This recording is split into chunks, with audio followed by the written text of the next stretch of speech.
GM, bonjour à tous, ici Tony, j'espère que vous allez bien. Aujourd'hui, vidéo du 7 juillet 2025. On va faire le point sur le marché, les altcoins, la dominance du Bitcoin, etc. Le mois de juillet pourrait être le dernier mois de galère, de patience avant le début de l'euphorie. On va faire le point sur le marché crypto. Vous allez voir, il y a quelque chose qui est quand même assez intéressant. On a pas mal d'actu à propos de Musk, de Trump, des tarifs douaniers, etc. On va faire le tour dans cette vidéo. Mais avant tout, je t'invite à t'abonner, activer la cloche, laisser un like pour ne rater aucune de mes prochaines vidéos.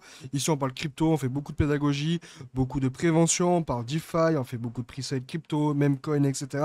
Bref, il y a de tout pour tout le monde. Donc, tu t'abonnes, tu actives la cloche et tu laisses un like. Avant tout, on va faire le point rapidement sur le marché crypto. Comme on peut le voir, c'est assez mitigé. On a pas mal de vert et pas mal de rouge. On a Bitcoin en rouge, ETH en rouge, BNB en rouge, Solana en vert, XRP dans le vert. XRP 3% aujourd'hui. C'est plutôt OK. Alors, je sais pas s'il y a une actu à propos de XRP, mais XRP dans le vert, les XRP maximalistes doivent être contents. Le TRX qui est un petit peu dans le vert, ADA aussi dans le vert, en sachant qu'il y a eu pas mal de rumeurs sur le lancement d'un ETF ADA. ETF Sol, ça arrive, ça a été confirmé et on attend du coup le lancement. On a eu déjà le début des ETF stacking Solana qui ont été lancés, mais c'est seulement le début, ok? Vous savez qu'il y a plusieurs ETF, par exemple pour Bitcoin. Là, il me semble qu'il y a un seul ETF pour le moment pour Solana. Et plus on avance dans le temps, et plus il y aura d'autres ETF. Du coup, beaucoup plus d'opportunités pour les gars de la finance traditionnelle de pouvoir investir dans Solana, en sachant qu'il y a eu quand même un gros délai entre le lancement des ETF Bitcoin et la hausse qui a fait toucher du coup le nouvel ATH de Bitcoin aux alentours des 111 000, il me semble. Un peu plus haut, même 114. Bref, je sais plus trop. On va se mettre en 6 mois. Voilà, 111 000. C'est ça, 111 000. Je ne sais pas pourquoi j'ai 114. On a du coup ici quelque chose d'assez intéressant. On est en altcoin index à 29. Alors, je vous explique. Il y a un niveau, une charte, ok. Plus la charte est basse, plus on est en Bitcoin season. Plus la charte est hausse, plus on est en altcoin season. Et si on est dans le milieu, du coup, on est entre les deux, en range, sauf que plus on arrive vers l'altcoin season, et plus les altcoins montent. Si on regarde la charte ici, petit à petit, aux alentours des, disons, 13, même beaucoup plus bas, comme ça a été le cas en 2023, on est descendu très très bas à 3. C'était en plein bear market, c'était une galère. Et là, en fait, on semblerait avoir bounce parce qu'à chaque fois qu'on retourne aux alentours des 16, 15, 13, etc., on va directement taper des grosses bougies déjà sur les niveaux médiums, on va dire. Et si les niveaux médiums passent, c'est là où on va chercher les hauts niveaux, comme ça a été le cas par exemple, si on se met rapidement en novembre 2024. Regardez, on est parti bounce ici dans les mêmes niveaux où on est actuellement. On a fait un petit pump, on est redescendu et par la suite, on a eu du coup la fameuse micro alt season qu'on a eu en novembre. Pour le moment, pas mal d'actu aussi au niveau de Trump, au niveau de Musk, etc. On a des sociétés comme MicroStrategy, Metaplanet, etc. qui continuent à accumuler du Bitcoin. Vous allez voir, il y a des choses quand même qui sont extrêmement intéressantes. On va se mettre sur MicroStrategy. Donc, MicroStrategy, c'est stratégie maintenant. Et il continue à accumuler du Bitcoin, comme on peut le voir. 43 millions de dollars. 49 millions de dollars, 20 millions de dollars, 29 millions de dollars, 11 millions de dollars. Les derniers achats de Bitcoin sont incroyables. Comme on peut le voir ici, 40 millions. Et on a eu ici un petit move d'un wallet de MicroStrategy ici, comme on peut le voir. 101 millions. 340 millions. Alors tout ça, c'est les mouvements, il n'y a rien de fou. Mais il faut savoir que c'est un envoi de ce wallet-là vers un autre wallet aussi, en sachant que ce wallet-là, qui est du coup apparemment le wallet Bitcoin de MicroStrategy, a 344 millions de dollars. C'est un fonds. Mais voilà, celui-là, c'est le wallet principal de MicroStrategy avec 50 milliards, en sachant qu'ils ont, il me semble, voilà, c'est ça, 100 000 Bitcoins qui sont dans le custody de Fidelity. Donc, ça fait divisé par 4, ça fait à peu près 10 milliards de dollars. Donc, ils ont, alors je vous parle, près de 60 milliards de dollars de Bitcoin. Donc, MicroStrategy continue à accumuler du Bitcoin, qu'on baisse, qu'on monte, etc. Il me semble qu'on a eu une petite baisse le mois dernier, une toute petite baisse, en juin. Et ils ont continué à acheter. Ils ont continué à acheter, ils s'en foutent, ils en ont rien à foutre. Ce qui est cool aussi, c'est que si on regarde, on a Elon Musk qui est sur le point de lancer son propre parti politique. Alors, il y a eu pas mal de drama en ce moment du coup, les dernières semaines entre Trump et Musk, où on a eu Trump qui s'embrouille avec Musk, Musk qui a fait pas mal de drama sur Trump, etc. Ce qui a causé un dump des marchés crypto. Ok? Et on pense tous que c'est une manipulation, bien évidemment, parce que les deux, qu'on le veuille ou non, ben, sont là pour l'argent, ils sont associés et ils sont là ben, pour avancer ensemble. Trump sans Musk, c'est un petit peu galère. Musk sans Trump, c'est encore plus galère, sachant que les deux sont quand même deux personnes qui sont extrêmement influentes dans le monde de la crypto. Et on a apparemment Musk qui est sur le point de lancer son propre parti politique et qui dit littéralement comme quoi la fiat, donc les euros, dollars, yens, les livres, etc., sont sans espoir, donc hopeless.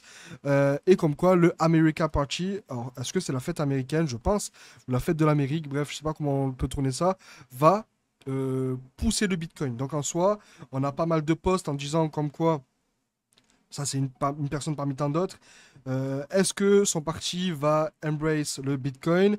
Et vu que la fiat est sans espoir, oui. Donc on pourrait voir potentiellement sous Musk des choses nouvelles à propos des crypto-monnaies, donc plus d'adoption, plus de facilité pour les retails, pour les particuliers ou même les professionnels de pouvoir acheter du Bitcoin sans galère, parce qu'une personne qui n'y connaît pas grand-chose en crypto va quand même assez galérer pour acheter des cryptos. Il faut faire des KYC. Souvent, les banques n'acceptent pas les investissements en crypto. Il faut s'inscrire sur des plateformes d'échange. Il faut mettre les fonds. Bref, c'est une galère. Donc, soit les personnes sont plus calées en finance traditionnelle et vont passer par des ETF. Et là, pourquoi pas, ça facilite la chose. Soit ils vont mettre en place des facilités pour pouvoir permettre à n'importe qui de pouvoir acheter des crypto-monnaies sans passer par tout ce qu'on passe, nous, depuis maintenant, ben, depuis le début des crypto-monnaies, donc KYC, plateforme d'exchange, etc., qui sont souvent centralisées. Le but est potentiellement d'avoir un parti qui accumule du Bitcoin et qui permet à ses adhérents ou même aux personnes qui suivent les idéologies de pouvoir, grâce à une plateforme ou quoi, acheter des bitcoins et ce super facilement. Donc, admettons, le parti américain fait une plateforme, les gens qui sont adhérents peuvent directement mettre leur carte bleue et acheter du bitcoin super facilement et pourquoi pas relier ceci à son passeport, à sa carte d'identité. Alors, ok, ça restera tout autant centralisé, mais ça sera moins galère que ce que c'est actuellement. Ok, donc, pour le moment, on est dans un niveau assez intéressant en termes de altcoin season, comme on a pu le voir ici, des niveaux qui pourraient par la suite exploser et retourner dans cette zone ici. Même la zone du milieu est quand même une zone qui est assez intéressante. Par exemple, début novembre, on était au milieu avant de repartir à la hausse, comme on a connu du coup. Si on se met en novembre et qu'on se met sur Solana, alors Solana qui est même coin, un altcoin que je suis beaucoup en ce moment. Pour ceux qui ont suivi en novembre, on a eu une énorme hausse de Solana et des meme coins et des altcoins en général. Parce que si on se met sur la dominance du Bitcoin BTCD, on a eu la dominance qui a baissé et à chaque fois que la dominance baisse, les altcoins augmentent. Ok, en sachant que, pour vous donner un ordre d'idée, on n'a pas eu une énorme hausse, une énorme baisse de la dominance. C'est une baisse qui est juste de 11%, et quand même une baisse de 11% quand même provoqué une grosse hausse des altcoins.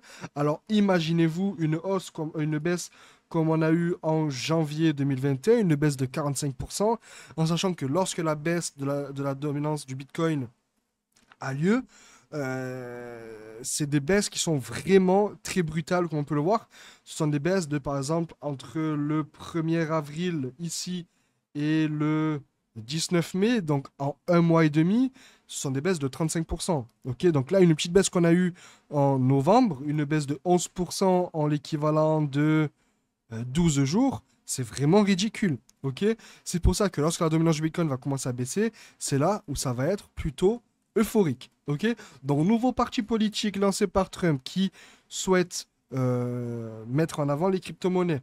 On a Trump aussi à 10 minutes qui annonce les nouveaux trade deals aujourd'hui. Il faut savoir aussi que si on traduit la page, ce serait un peu plus simple pour vous pour comprendre les posts s'il y en a qui ne parlent pas trop anglais.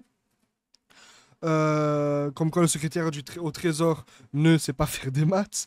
En fait, ce qui est drôle, c'est que on a le gouvernement américain qui souhaite à tout prix la baisse des taux d'intérêt. Sauf que la Fed est complètement indépendante du gouvernement américain. Même si ça fait partie du gouvernement, en fait, les décisions de la Fed sont totalement indépendantes du gouvernement américain. C'est-à-dire que Trump ne peut pas dire demain, OK, on baisse les taux d'intérêt. Il faut que ce soit Powell qui le décide. Sauf que, qu'est-ce qui se passe? Ça crée des embrouilles dans le gouvernement américain. OK? C'est pour ça que Trump est en train de faire pression sur Powell afin qu'il baisse les taux d'intérêt. Et Powell, ça fait maintenant quelques jours, qui dit comme quoi l'économie des États-Unis se porte plutôt pas mal, comme quoi la baisse des taux d'intérêt pourrait être possible, etc. En sachant que le prochain meeting FOMC, on va juste regarder rapidement tous ensemble, FOMC meetings, le prochain meeting aura lieu du coup en juillet, le 29-30. Donc potentiellement on aurait encore 3 semaines de tranquillité avant le retour d'une certaine volatilité, en sachant aussi qu'on a la One Big Beautiful Bill, qui est apparemment une nouvelle loi qui vient d'être signée par Trump, avec la coupe des taux d'intérêt immédiate, etc. Après, voilà, c'est une bill parmi tant d'autres. À voir comment ça va se passer. Dans tous les cas, tant que Powell ne dit pas on baisse les taux d'intérêt, les taux d'intérêt ne seront pas baissés. Donc Trump peut faire ce qu'il veut. Si Powell ne décide pas de baisser les taux d'intérêt, ça ne se fera pas. Sauf que, à force que Trump mette pression sur la Fed et sur Powell en général et lui demande de baisser les taux d'intérêt, en fait, on arrive dans un moment où il y a beaucoup de disputes entre les deux et on arrive à un stade où Trump veut littéralement virer Powell, ok? Donc c'est assez tendu ce qui se passe en ce moment, en sachant aussi qu'on a moins de 7% de la population mondiale qui investit dans la crypto-monnaie. Je ne sais pas si j'ai une charte rapide que je peux vous montrer entre Google, entre Internet vs crypto, l'adoption. La fameuse charte, elle est assez impressionnante. On a l'adoption des cryptos qui suit littéralement la charte de l'adoption de Internet. Et vous savez qu'Internet, dans les années 2008-2009, c'est là où vraiment tout a commencé, avec déjà, premièrement, l'arrivée des crypto-monnaies, avec Bitcoin qui n'était pas super connu à l'époque. On a eu tous les médias comme Skyblog, Skyrock, MySpace, etc., qui ont énormément aidé à l'adoption d'Internet, MSN, etc., bref, Facebook et j'en passe. Facebook, c'est même un peu plus tôt. Mais bref, dans cette époque-là, c'était vraiment le début de l'adoption d'Internet. Donc là, en bas, on a la charte d'Internet, en bas des cryptos, et là en fait, en 2022, on était au niveau de 1998. Alors, j'ai pas la charte en 2025, peut-être que je pourrais la retrouver. Apparemment, en 2025, on serait aux alentours de 2007 en termes d'adoption d'Internet, et comme vous le voyez, ça suit son cours. Donc, c'est quand même assez impressionnant. Donc, tout ce qui se passe en ce moment est littéralement bullish, même si on s'ennuie en ce moment sur le marché crypto. Ce qui se passe, c'est pas fameux, mais il y a des choses qui se passent, comme par exemple le sénateur Lemis qui présente un projet de loi pour exonérer les taxes de transactions crypto inférieures à 300 dollars. Un petit peu comme en France, c'est un petit peu pareil. En France, c'est 260, je crois, bref, je sais plus trop. Euh, Beaucoup de choses qui sont vraiment mises en place et qui sont extrêmement bullish pour le futur dans les cryptos. Comme quoi, voilà, le taux de chômage baisse à 4,1%, ce qui est encore plus bas que ce qu'on espérait. Bref, beaucoup de résultats qui sont extrêmement bullish. Si on regarde aussi le prix du Bitcoin qui monte avec les années, c'est assez impressionnant. On a eu aussi les wallets, les fameux wallets qui se sont réveillés avec près de 8 milliards de dollars. Bref, on a beaucoup de choses qui se passent en ce moment. Et je pense que dans les prochaines semaines, les prochains mois, les crypto-monnaies reverront l'euphorie qu'on a pu connaître en 2021 et la reprise de la saison comme on l'attend tous. Ok, parce que pour le moment, la BTCD, ben, ça monte, ça monte, ça monte, ça monte, ça monte. Mais lorsque ça va baisser, regardez ici par exemple, pendant 2 ans, entre 2018 et 2021, la dominance est passée de pratiquement 35% à 73%. On est à 65%. Moi, honnêtement, ça ne me choquerait pas du tout de retourner aux alentours des 70% avant de potentiellement se manger une chute de la saison pendant un mois et demi et connaître du coup les fameuses hausses comme on a connu en 2021. Pour vous donner un ordre d'idée, juste pour vous montrer pour Solana, Solana qui est passé de du coup 1 dollar à près de 200 dollars. Et c'était pareil pour tous les autres altcoins en général. Si je vous montre, je sais pas, il y avait quoi? Chainlink en 2021, s'y était. On y était en 2021. Chainlink en 2021 qui passe de 2 dollars, 6 à presque 50 dollars. Bref, ça prend du temps. lorsque ça va arriver, je sais qu'il y a beaucoup de personnes qui perdent patience parce que c'est pas évident, mais je vous conseille très fortement de commencer à accumuler. Gardez vos bagues, ne touchez pas vos bagues, ne succombez pas à la panique parce que c'est en faisant ça que malheureusement vous allez perdre patience, vous allez faire des choses qui ne sont pas réfléchies et vous allez vendre vos bagues et c'est comme ça que du coup vous allez perdre de l'argent bêtement parce que vous allez potentiellement rater l'opportunité du siècle et de votre vie parce que je pense que ce bull run là, si on en a un, comme on l'espère, risque d'être beaucoup plus parabolique et beaucoup plus volatile que celui qu'on a connu en 2021. Donc pour le moment, tout se porte plutôt bien. On s'ennuie, c'est normal, mais les grands de l'écosystème et du monde entier continuent à accumuler parce qu'ils voient le potentiel qu'il y a dans les crypto-monnaies et dans cette nouvelle forme de finance, on va dire. Continue à accumuler, continue à croire. Si tu as une conviction, continue à l'avoir, etc. Je pense qu'on a fait le tour. Si cette vidéo t'a plu, n'hésite pas à activer la cloche, laisser un like et un commentaire. Et nous, on se retrouve prochainement dans une prochaine vidéo. C'était Tony. À plus.